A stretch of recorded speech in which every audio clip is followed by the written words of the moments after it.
Bom dia, turminha do segundo ano. A gente está entrando aí na nossa nona semaninha aí e a gente vai partir para a nossa última videoaula.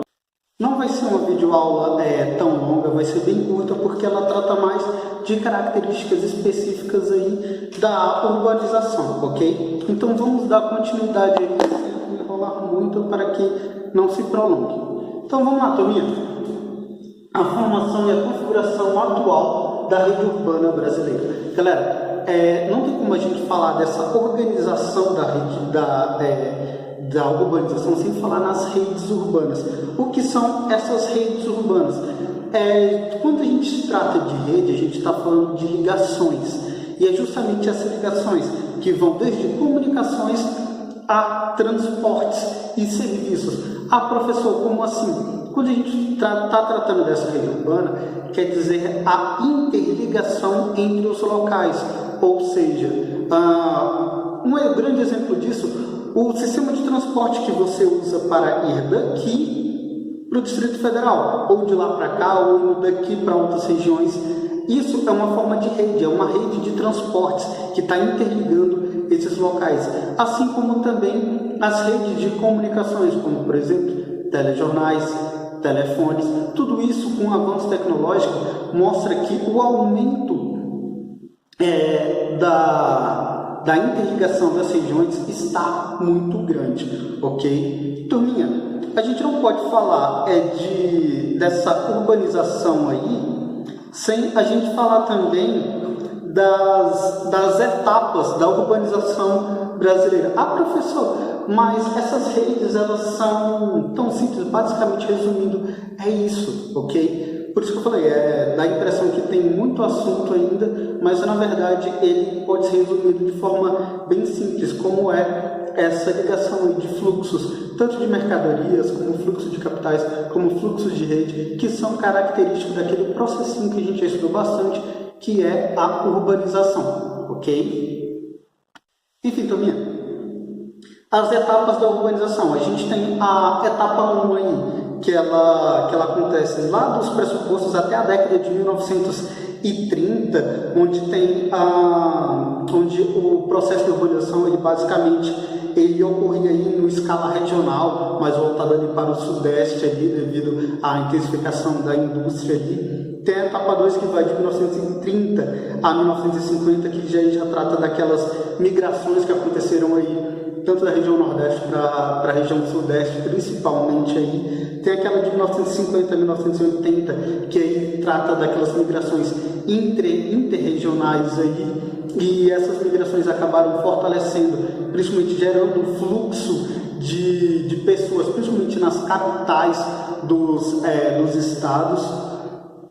E tem aí a etapa 4, que ela vai de 1980 até os dias atuais, que aí já está mais voltado para aquele crescimento da metrópole, ou seja, as migrações elas acontecem de nível urbana, ou seja, as pessoas saem de uma cidade para morar em outras. Basicamente o processo que há acontecendo do povo saindo do Distrito Federal para morar aqui em Águas Lindas, ou de Águas Lindas para morar no Distrito Federal, e assim por diante. É só lembrar desses seguintes fatores aí que vocês acabam entendendo, essas etapas aí que está lá na página 26, que é essas etapas aí da urbanização. Essas etapas da urbanização brasileira, que começou sendo entre regiões, depois começou tendo uma certa migração inter-regiões dentro das próprias regiões, e depois acabou tendo dentro dos próprios estados aí, ok? Turminha, essa parte ela é um pouquinho mais complicada, que ela se trata da hierarquia urbana brasileira. Turminha, a hierarquia urbana brasileira, ela tem algumas características específicas. Quando a gente fala de hierarquia urbana, a gente tem a relação dos grupos da cidade ou do poder político e econômico de uma cidade. E, geralmente a gente tem a metrópole. Tem as grandes metrópoles.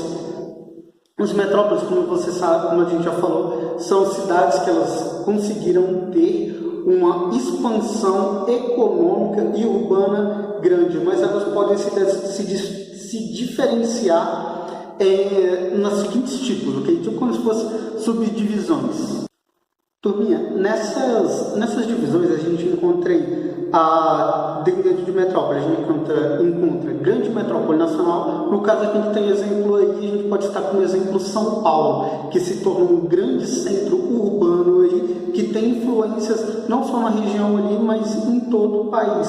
A gente tem também um nível um pouquinho abaixo aí, que a gente pode citar a metrópole nacional. A gente tem Rio de Janeiro e Brasília, que tem uma intensa relação econômica aí com todo o país, ok? Lembrando que São Paulo ele tem influência até fora do país, por se tratar de uma cidade global, ok? A gente tem aquela também, dentro dessas divisões, a metrópole regional. A metrópole regional, ela geralmente já está mais envolta ali nas regiões próximas a ela. Um exemplo disso a gente tem Goiânia. Goiânia, ela tem uma grande concentração, uma grande influência ali nos municípios que estão em volta dele ali. Ou seja, ela tem uma influência nas regiões, seja por transporte, comunicações, seja economicamente falando, ou seja, as pessoas em volta que moram ali nos arredores, trabalham nas capitais, então ela acaba se tornando uma metrópole regional.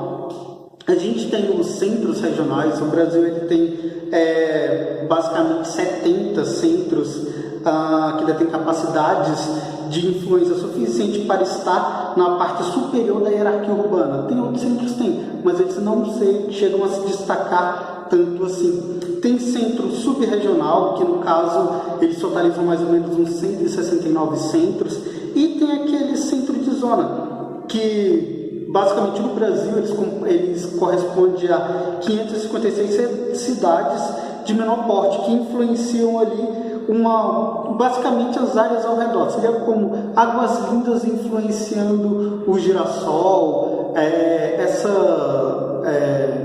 Edilândia, tipo essas regiões do entorno assim, de Águas Lindas. E tem o centro local. O centro local já se trata daquelas cidadezinhas bem pequenas ali, que basicamente elas quase não dependem das cidades em volta. Às vezes muitas têm uma economia mais voltada para a agricultura, e ela consegue se manter ali sozinha. E as pessoas às vezes trabalham nas cidades ao redor ali, mas não com tanta influência. Então ela se torna um centro local ali. Ela acaba tendo praticamente quase uma independência ali total, ok? E temos aí as regiões metropolitanas. Quando a gente trata de regiões metropolitanas, a gente está tratando aí, eu sempre gosto de usar São Paulo como exemplo, porque ela se enquadra em todas essas características. Regiões metropolitanas, a gente trata de cidades que cresceram tanto que acabaram tendo uma influência além dos limites territoriais, como é o caso de São Paulo, que tem uma grande influência territorial aí e internacional também, porque geralmente elas abrigam bolsas de valores, e tendo bolsas de valores, ela acaba se conectando com cidades globais em todo o planeta, e isso faz com que a economia seja bastante diversificada e os olhos do mundo acabem sendo atraídos para essas cidades, ok? Turminha, para finalizar, a gente tem o crescimento das cidades e os problemas urbanos. Basicamente, isso está envolto aí dessa questãozinha aqui, ó, aglomerados subnormais.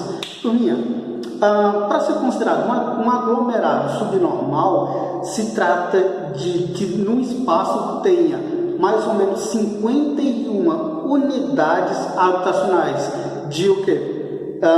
Barracos, casas com pouca infraestrutura, ou seja, você encontra bastante isso nas favelas, e nessas favelas geralmente é considerado aglomeramento subnormal, ou seja, não tem uma divisão ali, não tem um certo planejamento para a sua execução. Isso acaba gerando muitos problemas, como déficit habitacional, ou seja, as pessoas elas não têm condições de morar nas cidades, elas acabam indo para esses locais aí com pouca infraestrutura, sem falar na segregação socioespacial. Geralmente as pessoas elas trabalham nos centros urbanos, mas elas não têm condições de morar nos centros urbanos, então elas vão para esses aglomerados, onde acabam vivendo aí em situações bem precárias, casas em terrenos correndo risco de deslizamentos, entre outros problemas aí como falta de saneamento básico, falta de estrutura, e isso acaba gerando uma segregação socioespacial que é nítido à nossa visão. Como eu sempre uso o exemplo, quando você está indo da estação central ali da Ceilândia para a estação do Plano, você vê isso ali, você sai da Ceilândia, vê uma comunidade classe média, vê a comunidade carente, até chegar ali no Parkway, onde você já vê grandes condomínios assim, ok? Turminha, o que a gente tinha para hoje era isso. Eu deixo a atividade da página 31 e 32 aí para vocês. E eu vou passar, essa é a última videoaula, e na próxima aula eu vou passar uma pesquisa, e na outra aula vai ter a nossa revisão até a prova, ok? Então fiquem bem, não se esqueçam, evitem sair de casa, mas se forem sair, usem máscara, higienizem as mãos antes de tocar em qualquer superfície. Até mais!